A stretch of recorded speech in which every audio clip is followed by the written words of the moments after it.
안녕하십니까 교우 여러분. 오늘은 기독교 고전 읽기 헤르만 헤세의 성 프란치스코 전기의 마지막 부분이 될 것 같습니다.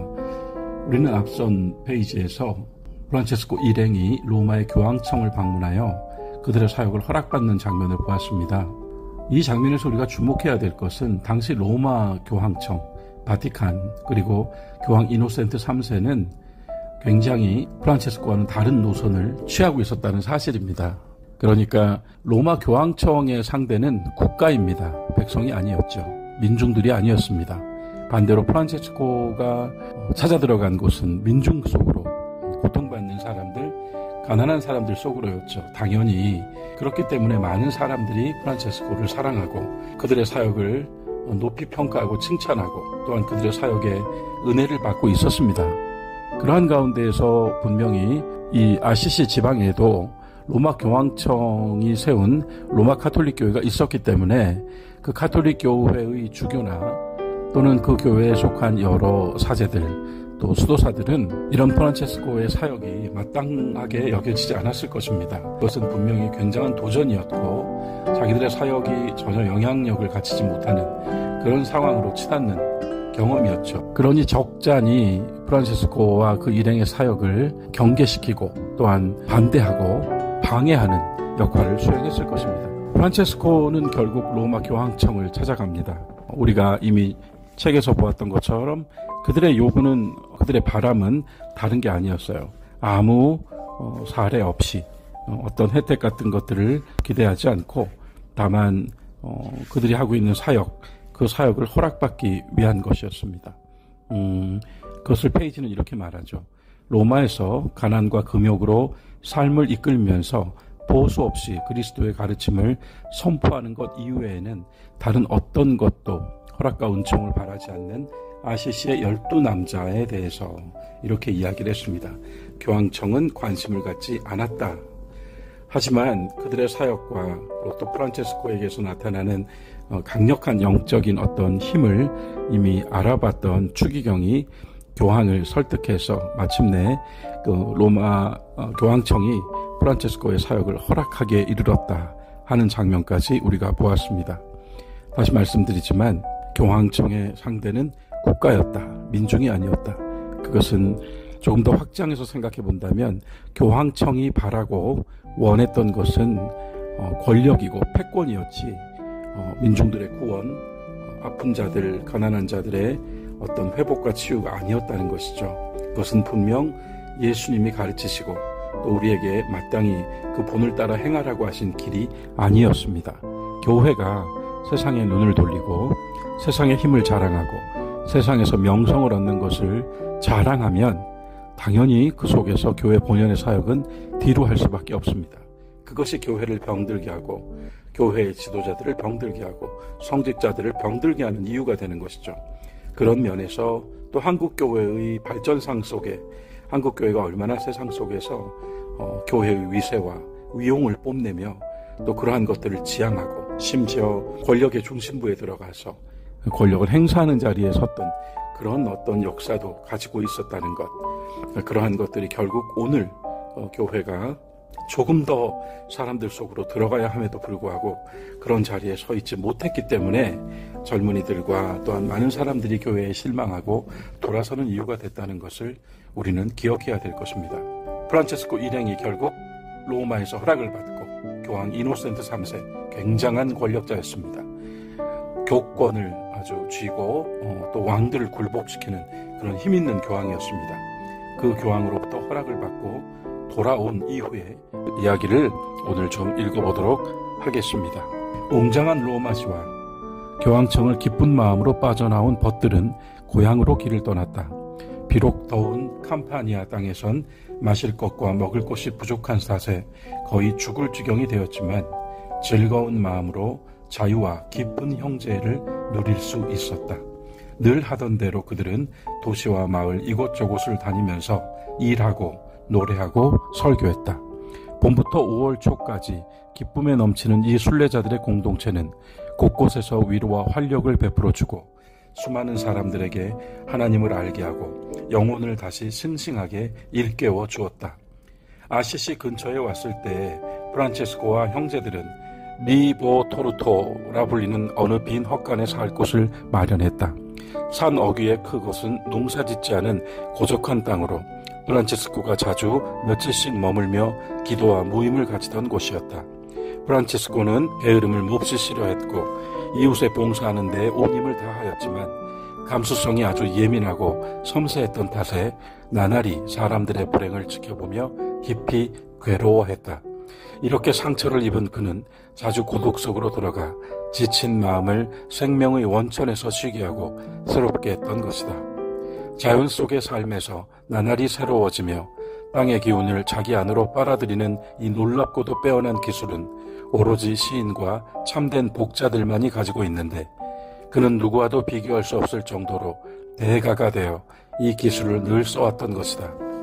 그는 어린아이와 현자처럼 꽃과 풀과 바람과 모든 동물과 말을 나누고 찬미가를 불러주고 사랑하고 위로하고 그것들의 죄 없는 삶에 동참했다. 하지만 오로지 하나님께서 사랑하시는 사람들만이 감수성과 사랑이 시들지 않고 평생 싱싱하고 고마워하는 아이들로 머무를 수 있는 것이다. 진실되고 잡티 없는 선량한 마음이란 불가사의한 솔로몬의 비밀과 같은 것으로 프란치스코는 이를 통해 동물의 언어와 풀과 나무와 돌과 산의 내면의 모습을 이해할 수 있었고 마침내는 그의 눈앞에 다양한 피조물이 완벽하게 조화로운 모습으로 놓였고 그 안에는 어떠한 적대적인 불화나 어둠의 영역도 감춰져 있지 않았다. 프란치스코는 하나님께서 사랑하시는 사람이 되어 다른 어떤 시인도 좀처럼 이해하지 못하는 아름다운 세상을 이해했다. 그는 모든 크고 작은 피조물을 사랑했고 그들 또한 그를 사랑하고 그에게 응답했다. 프란치스코는 사람들과 이야기하느라 지칠 때면 풀밭으로 숲으로 계곡으로 갔고 샘과 바람과 새들의 노랫소리 속에서 달콤하고 위대한 천국의 언어를 들었다. 그는 이 세상에 영혼이 없는 것은 없다는 것을 깨달았고 형제 자매에게 느끼는 외경과 사랑의 감정으로 풀과 돌까지 포함해서 모든 영혼과 만났다. 또한 다른 면에서도 프란체스코는 결코 우울한 빛을 띠며 참회하거나 세상을 부정하지 않았다. 오히려 그는 웃음 가득한 말과 기분을 북돋우는 유쾌한 말을 즐겼고 아무리 고단하고 힘겨운 날이 닥쳐도 그 누구에게도 우울한 표정을 짓지 않았다. 프란체스코가 교황의 설교 허가를 받았다는 소식이 아시시에 퍼지자 사람들 사이에서 그의 말을 듣고자 하는 엄청난 열망이 치솟았다. 그는 다른 성당은 너무 작았기 때문에 대성당에서 강론해야 했다. 그의 압도적인 열정이 폭풍처럼 몰아쳐 구름같이 몰려온 청중의 마음을 사로잡았다. 그 즈음에 또다시 가난한 사람들과 고상한 귀족들과 아시시의 지배자들 사이에서 심각한 불화가 일어나고 있었다. 프란체스코의 설교와 본보기는 엄청난 영향을 끼쳐서 이미 많은 사람들이 진실로 그가 각 파벌의 다툼을 중재해 주기를 바라는 쪽으로 마음이 기울었다. 온 도시가 그의 온화한 판결에 순종했다. 그는 적들은 서로 화해하고 가난한 사람들은 이익을 가져가게 했고 귀족과 평민 사이에 계약서와 동맹서약을 기초하고 성실히 지키게끔 했다. 파괴된 것들이 다시 제자리로 돌아오자 도시의 감사와 기쁨이 넘쳐 흘렀다. 갈수록 더 많은 사람들이 프란체스코의 동반자가 되려고 몰려들었다. 그러나 그는 그의 형제회를 두고 하찮은 이들의 수도회라고 불렀다. 모든 사람들이 점점 더 그를 사랑하고 존경했으며 당시에 이미 성인으로 부르기까지 한 사람들이 생겼다. 형제들은 그 숫자가 점점 늘어나자 프란체스코를 포르치운쿨라에 남겨두고 그 옆에다 작은 오두막들을 짓고 살기 시작했다. 우리는 먼저 이 헤르만헤세의 성 프란치스코 46페이지까지 지금 읽었습니다. 성인의 전기의 거의 마지막 부분이죠. 우리가 지금까지 읽은 그 내용 속에서 이미 앞서 말씀드린 것처럼 프란체스코가 모든 생명들과 교감했다라고 하는 사실을 다시 한번 주목해야 되겠습니다. 사람이 정말 그 마음으로 상대를 대하고 그 상대의 속을 헤아려주는 그런 영적인 깊이를 가지게 되었을 때 그때에는 동물들도 또한 모든 생명체들도 함께 공감하며 함께 어우러지는 그런 어떤 조화와 균형을 가지게 된다는 것이죠. 또 깊은 차원에서 프란체스코는 우리가 아는 대로 새에게도 복음을 전하고 또한 들판에서 뛰어다니는 사슴이나 노루 이런 존재들에게도 복음을 전했다 하는 이야기가 전설처럼 내려오고 있습니다. 동물이 내는 소리를 이해했다. 또 어떤 나무나 식물들의 그 속을 들여다봤다. 얼마나 신비로운 이야기인지 모르겠습니다. 그 정도의 마음의 깊이를 가지고 살 수 있다면 얼마나 평화로울까 그런 생각도 해보았습니다. 아울러서 프란체스코가 하나님의 은혜로 정말 그리스도다움을 가지고 살 때 그에게 그가 원하건 원하지 않건 그가 의도했건 의도하지 않았건 그에게는 늘 화해와 중재의 사역이 주어졌다는 것도 이 내용에서 확인할 수 있습니다. 사람들은 그에게 찾아가서 이 분열과 불화와 다툼을 풀어주고 함께 어우러질 수 있도록 조언해 주기를 청하죠. 이제 성인전개의 거의 마지막 부분을 우리가 읽게 됩니다. 그 전에 잠깐 하나 언급하고 싶은 것은 프란체스코의 이 운동에 많은 사람들이 동참했다는 것은 이미 우리가 확인했는데요. 그 가운데는 여성들도 그 수가 대단했습니다. 그래서 훗날 남성들이 모여서 이룬 이 프란체스코 회로 이 발전을 하게 된다면 프란체스코를 따랐던 추종했던 여성들을 중심으로 그 가운데에서도 귀족 출신의 클라라라고 하는 여성을 중심으로 클라라 회라고 하는 것이 나오게 돼요. 그래서 아시시의 성 프란체스코를 통해서 생겨난 수도운동, 탁발 수도운동, 탁발이라고 하는 말은 잘 아시죠?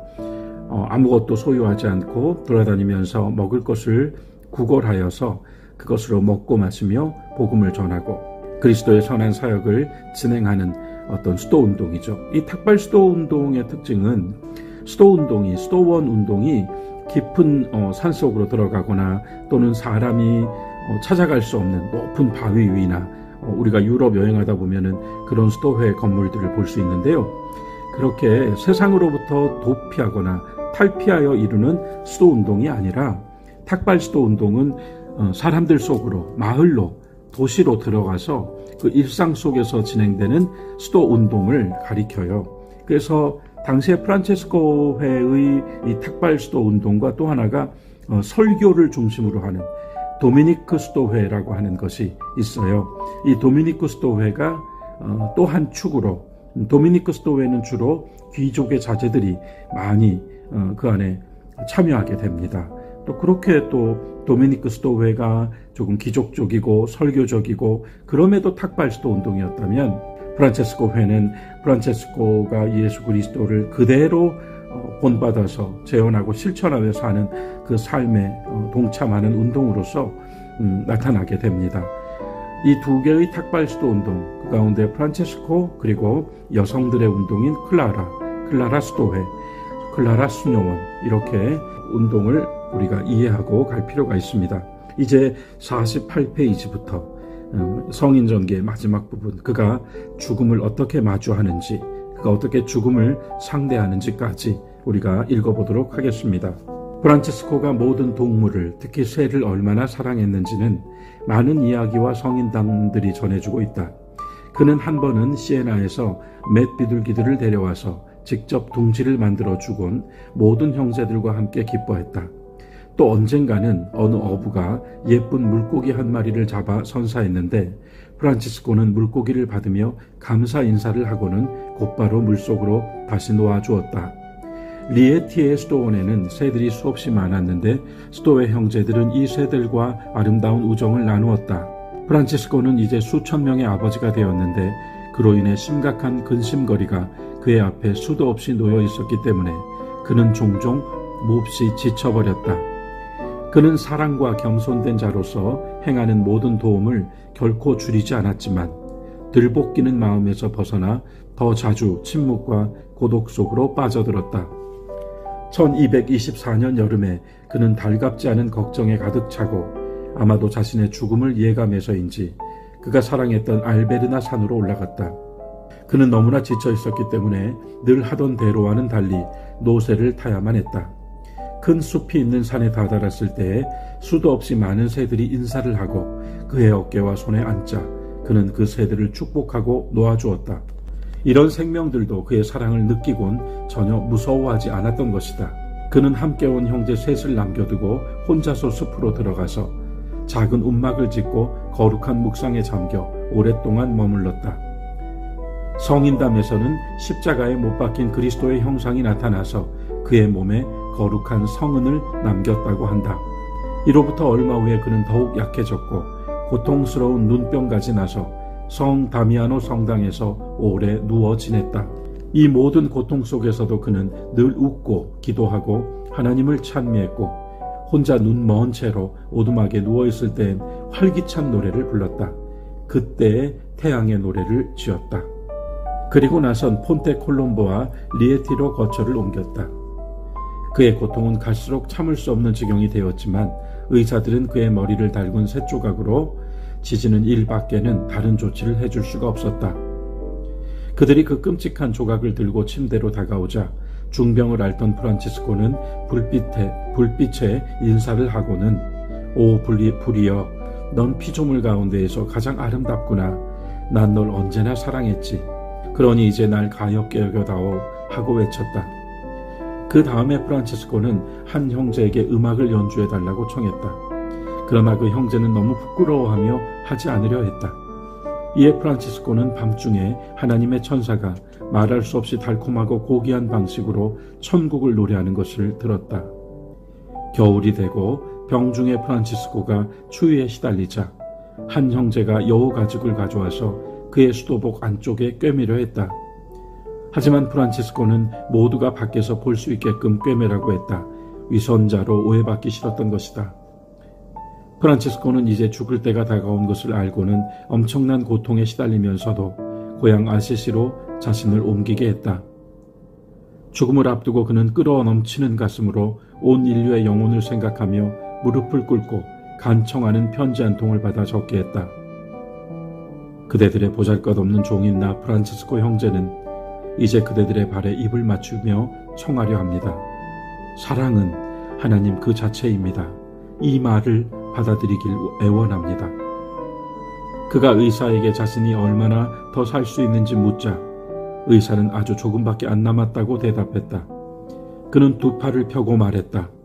나는 이제 그대 형제를 환영합니다. 죽으며. 그러고 나서 그가 노래를 부르기 시작하자 옆에 있던 벗들도 따라 불렀다. 죽기 며칠 전에 그는 그가 진정으로 고향으로 여기고 사랑했던 포르치 운쿨라로 옮겨졌다. 죽음을 기다리면서도 그는 미소를 지었고 자비로움이 가득했다. 그는 여전히 벗들에게 위로의 몇 마디를 건넸다. 그들은 프란치스코에게 생명의 노래를 다시 한번 들려줬다.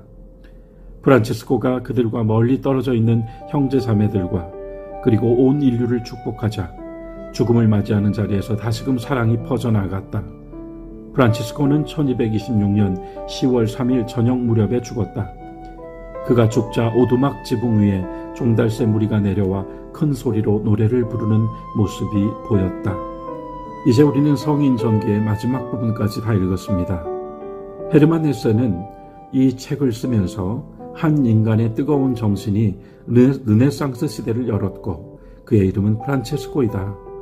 헤르만 헤세는 프란체스코가 성자로 태어난 것이 아니라 인간으로 태어나 끝까지 싸우고 뛰어넘어 더 높은 세계로 나아간 것을, 그리하여 다른 사람들에게 새로운 세계와 새로운 삶이 가능하다는 것을 보여주었다고 이야기합니다. 간절히 꿈꾸던 영웅이 되는 대신 어린아이가 되기로 결심하고 그러한 삶을 몸소 살아낸 프란체스코는 헤세에게는 다시 없는 영웅이자 르네상스라는 거대한 작품의 시작이었던 것이죠. 그가 많은 것을 남기지 않았다는 이야기를 언젠가 한번 들려드렸습니다. 우리가 잘 알고 있는 평화의 기도가 유명하죠. 그와 함께 프란체스코가 태양의 노래를 남겼다고 조금 전 본문에서 나왔는데요. 그의 노래 중에서 거의 유일하게 지금까지 전해지는 두 개의 노래, 평화의 기도와 더불어 이 태양의 노래가 있습니다. 태양의 노래를 읽어드리겠습니다. 지극히 높으시고 전능하시고 자비하신 주님, 지극히 높으신 분이여, 오로지 당신만을 찬미하나이다. 찬양하나이다. 흠숭하나이다. 경외하나이다. 그 누가 당신을 감히 부르오리까? 오 모든 피조물아, 주님을 찬미하여라. 우리 형제 태양아, 그분은 너를 빛을 만들고 우리를 비추게 하셨지. 넌 얼마나 아름답고 반짝반짝 빛나는지 너에게서 높으신 주님이 보인단다. 오 우리 자매 달과 별아, 주님을 찬미하여라. 그분이 너희를 하늘에서 맑고 고귀하고 어여쁘게 하셨지. 오 우리 형제 바람아, 구름아, 온화한 모든 날씨야, 주님을 찬미하여라. 네가 모든 피조물들을 잘 살아가게 하는 것도 모두 그분 덕이지. 오 우리 자매 물아, 주님을 찬미하여라. 넌 아주 쓸모있고 겸손하고 귀하고 정결하지. 오 우리 형제 불아, 주님을 찬미하여라. 그분이 너를 밤을 밝히도록 하셨단다. 넌 아름답고 즐겁고 강하고 거세지. 오 우리 자매와 어머니인 땅아, 주님을 찬미하여라. 넌 우리를 보듬고 보살펴주지. 온갖 과일과 알록달록한 꽃과 약초도 내어주고. 오 주님의 사랑으로 용서하는 사람과 고통과 슬픔을 참아내는 사람아, 주님을 찬미하여라. 복되다 평화 속에 머무는 사람들, 지극히 높으신 분께서 왕관을 씌워주신다. 오 우리 형제 죽음아, 주님을 찬미하여라. 어떤 생명도 그 소나기를 빠져나올 수 없지. 죽음의 죄악으로 죽어나갈 것들 위로 불어라. 복되다 주님께 굴복하는 죽음을 본 사람들, 두 번 다시 죽음이 괴롭히지 못하리. 주님을 흠숭하나이다. 찬미하나이다. 감사드리나이다. 겸손한 마음으로 주님께 봉사하나이다. 순수하고 고귀한 사람의 삶은 늘 거룩하고 신비합니다. 그 삶은 엄청난 힘을 발휘하고 또 먼 곳까지 영향을 미칩니다. 그런 면에서 성 프란치스코는 가장 높은 사랑과 존경을 받기에 충분합니다. 프란치스코는 제2의 종교개혁, 아니 1500년대 루터와 칼빈의 종교개혁보다 먼저 진정한 의미의 종교개혁을 일궈낸 인물입니다. 그것은 단지 제도와 구조를 바꾸는 교회의 종교개혁이 아니라 한 영혼을 바꾸는 정말 존재의 종교개혁이고, 또한 하나님께서 주신 이 생명의 종교개혁이었습니다. 저는 프란치스코가 마침내 죽음까지, 우리가 앞서 들은 태양의 노래에서처럼 마침내 죽음까지 형제로 삼아버렸을 때 그가 정말 죽음까지도 신앙으로 이겨버리는 그런 어떤 놀라운 능력을 확인하게 됩니다.